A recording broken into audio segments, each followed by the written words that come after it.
राष्ट्रीय जनता दल यानी आरजेडी ने बिहार विधानसभा चुनाव 2025 के लिए 143 उम्मीदवारों की आधिकारिक सूची जारी कर दी है।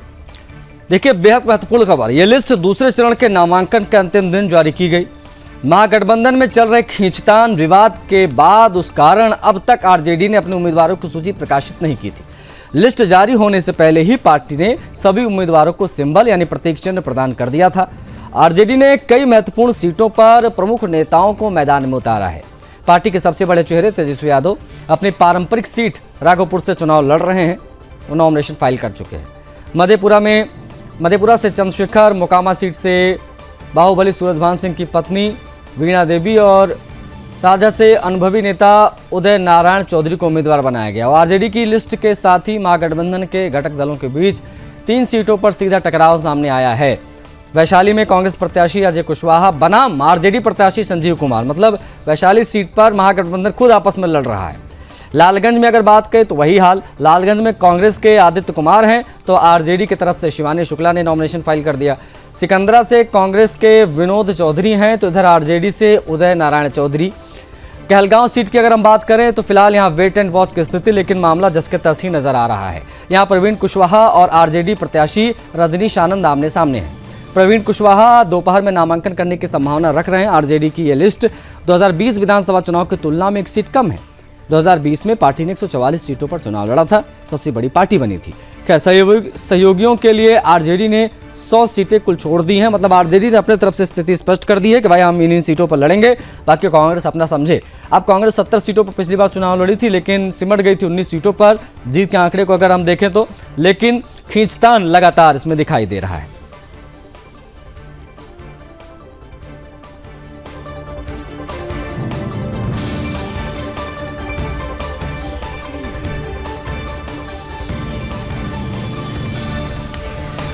के हमारे साथ कनेक्ट हो गए हैं, हमारे इनपुट एडिटर, उनसे भी हम बातचीत करेंगे। साथ साथ में सौरभ हमारे साथ जुड़ गए। हम दोनों से जुड़ने की कोशिश करते हैं और बातचीत करते हैं कि आखिर बिहार में किस प्रकार की राजनीति चल रही है महागठबंधन के अंदर।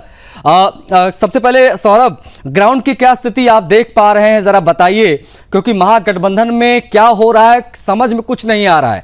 अब हमने पप्पू यादव का बयान सुना, वो कह रहे हैं कि चीजें बहुत बिगड़ चुकी हैं, कोई महागठबंधन को कमजोर करने की कोशिश कर रहा है, कांग्रेस को कुछ एक्शन लेना चाहिए इसमें, क्योंकि कांग्रेस ही गठबंधन धर्म निभा रहा है। किस प्रकार से पूरी खिचड़ी पक रही है इस बार, एग्जैक्टली क्या सिचुएशन है इस वक्त बिहार में, सौरभ? जी देखिए, आसिफ बता दूं आपको कि जिस तरह से 143 उम्मीदवारों की सूची जारी की है आरजेडी ने, यानी 100 सीट ऐसी हैं कि अब महागठबंधन अपना उम्मीदवार खड़ा करे।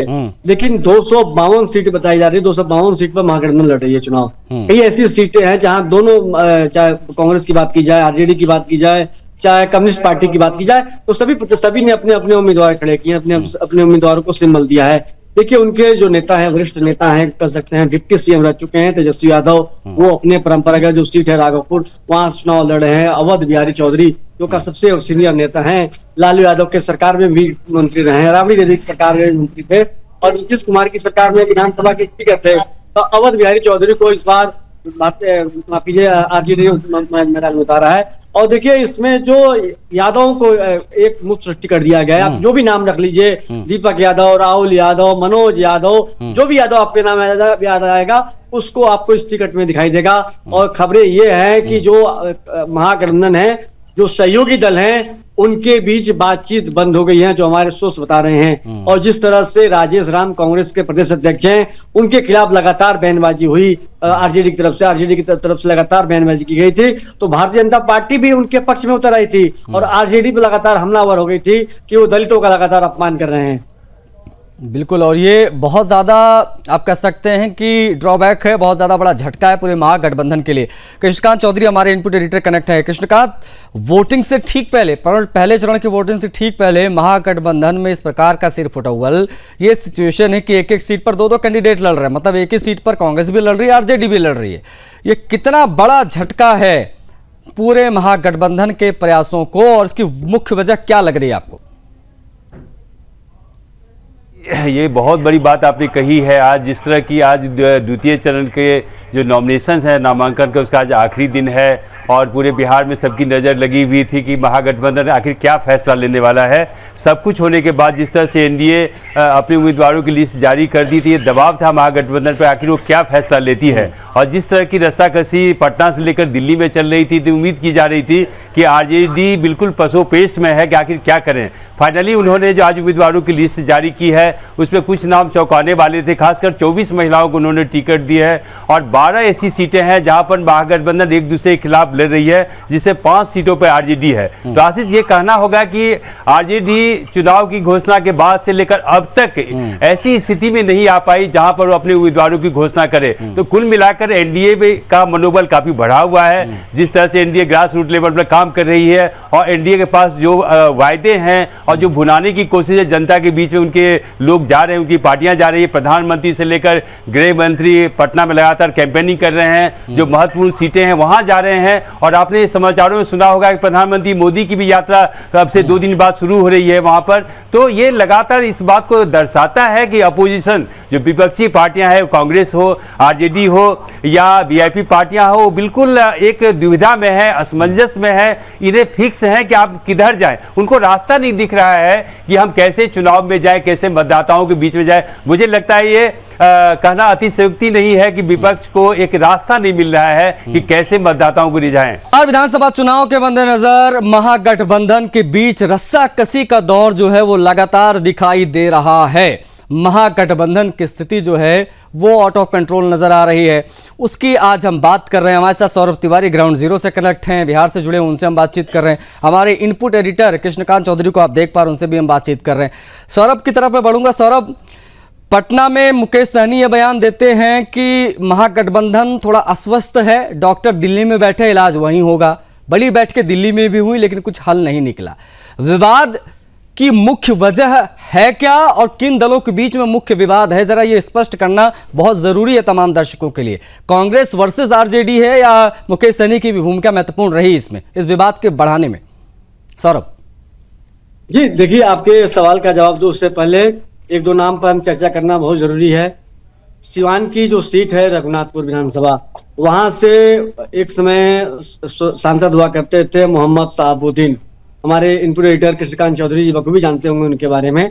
तो आतंक का प्राय थे, उनको कहा जाता था कि पाकिस्तान से भी उनके ISI से भी उनके संबंध रहे हैं। उनके बेटे को टिकट दिया गया है और जिस तरह से चंदा बाबू के, वहाँ चंदा बाबू नामक व्यापारी थे, उनके 2 बेटों को तेजाब से मारने का, जला कर मारने का आरोप था शहाबुद्दीन के ऊपर। उनके बेटे उसामा को टिकट दिया गया, उनका नाम है रघुनाथपुर से उसामा साहब कहा जाता है उनको। इसको लेकर अभी देखिए बीजेपी हमलावर हो गई है और बीजेपी वही याद दिला रही है कि चंदा बाबू का जो जख्म था, उनके बेटों का जख्म था, वो बिहार भूला नहीं है। और दूसरा जो नाम है रीतलाल यादव का, अभी मैंने कुछ दिन पहले दानापुर से मैंने स्टोरी की थी। बाहुबली नेता हैं लालू यादव, तेजस्वी यादव काफी करीबी माने जाते हैं। रीतलाल यादव रंगदारी के मामले में अभी जेल में बंद है वो। तो अभी 30 तारीख को उनको फैसला होगा कि उनको जमानत मिलती है नहीं मिलती है। और जहां तक रही आपके सवाल का जवाब, अगर तेजस्वी यादव की बात की जाए, मुकेश सहनी की बात की जाए, कांग्रेस की बात की जाए, चाहे आवाम दलों की बात की जाए, तो उनमें आपस में सामंजस्य नहीं बैठ पा रहा है। देखिए, अगर एनडीए की बात की जाए तो एनडीए में चिराग पासवान हो, जीतन राम मांझी हो, उपेंद्र कुशवाहा हो, वो नाराज हुए थे लेकिन उनको मना लिया गया। अगर वही कसम दूसरे अपोजिशन की बात किया जाए तो जिस तरह से मुकेश सहनी का बयान आता है कि जो डॉक्टर है वो दिल्ली में है। देखिए, जाहिर सी बात है, मुकेश सहनी जब हमारे मंच पर आए थे, सुदर्शन न्यूज के कॉन्क्लेव में आए थे, तो उन्होंने कहा था कि जब हमारी केंद्र सरकार बनेगी तो राहुल गांधी प्रधानमंत्री बनेंगे। तो राहुल गांधी पर उनको भरोसा है और राहुल गांधी। अच्छा, एक चीज और सौरभ मैं आपसे समझना चाहूंगा, आप चूंकि 143 कैंडिडेट की लिस्ट आरजेडी ने जारी की है, इसमें एक महत्वपूर्ण सीट है कुटुंबा की। यहां से क्या आरजेडी ने कैंडिडेट उतारा है या सीट कांग्रेस के खाते में उन्होंने दे दी क्योंकि यहां से उनके प्रदेश अध्यक्ष चुनाव लड़ रहे हैं? बताइए सौरभ जी। कुटुंबा की जो सीट है वो राजेश राम जो कांग्रेस के प्रदेश अध्यक्ष हैं, और मैंने पहले ही कहा था कि आरजेडी लगातार धमकी दे रही थी कि वो इस कुटुंबा के सीट से राजेश राम के खिलाफ जो उम्मीदवार है उसको मैदान में उतारेगी, लेकिन ऐसा हुआ नहीं है। अब कांग्रेस के जो शीर्ष नेतृत्व है उन्होंने तेजस्वी यादव से बात की, राहुल गांधी ने बात की, तेजस्वी यादव से बात की, लालू यादव से बात की। तो अब राजेश राम की सीट पर जो आरजेडी लगातार कर रही थी। ठीक है, कृष्णकांत भी हमारे साथ है। कृष्णकांत, ये जो कुछ भी रार दिखाई दे रही महागठबंधन में, ये कब तक ये जो है खत्म होती दिखाई देगी? क्या इसकी संभावनाएं हैं? क्या इलेक्शन में मंच साझा करेंगे? क्या प्रचार में राहुल गांधी और तेजस्वी, इसकी कितनी संभावना है? जल्दी से। ऐसा तो लगता है कि राहुल गांधी निश्चित रूप से या प्रियंका गांधी चुनाव प्रचार में जाएंगी, क्योंकि ये गठबंधन का सवाल आखिरकार एक शेर है जिसको मैं अभी दर्ज करना बताना चाहूँगा कि कहा गया उसमें कि जमहूरियत एक तर्ज अमल है जिसमें बंदे को तौला नहीं गिना करते हैं। ये जो जमहूरियत है, ये जो डेमोक्रेसी है, इसमें आपको संख्या बल की काफ़ी भूमिका होती है। और जिस तरह से महागठबंधन में अपने अपने सीटों को लेकर जो एक चुनावी रस्साकसी चलती है कि हमें कितनी सीटें मिलेगी और सब कोई डिप्टी सीएम या डिप्टी सीएम की बनने की राह में, आपने मुकेश सहनी की बात की, उनकी महत्वाकांक्षा बहुत ज़्यादा 30 सीटों की मांग कर रहे थे, ऐसा हुआ नहीं। तो कुल मिलाकर आरजेडी एक बड़ी पार्टी है, बड़ा भाई है बिहार के अंदर में, उनकी सरकारें रही है, उन्होंने राज किया है, चलाया है। लेकिन एक बात जो है जिसपे कि हम या मीडिया वाले बात नहीं कर रहे हैं कि आखिरकार बिहार में जितनी विकास की बयार बढ़नी चाहिए वो नहीं हुई। हम खुद बिहार से भी लौटे हैं, पटना में गए, हर जगह एनडीए या बीजेपी का झंडा बुलंद हो रहा था। इसे ये साबित होता है कि बीजेपी अपबीट मूड में है, बीजेपी लग रहा है कि आगे बढ़ रही है। लेकिन बिहार को जिस गति से विकास होना चाहिए, कई सारे ऐसे मुद्दे हैं जो कि चुनाव के मुद्दे होने चाहिए, वहाँ मुद्दे नहीं दिख रहे। सबको ये चाहता है कि हमारी सरकार बने।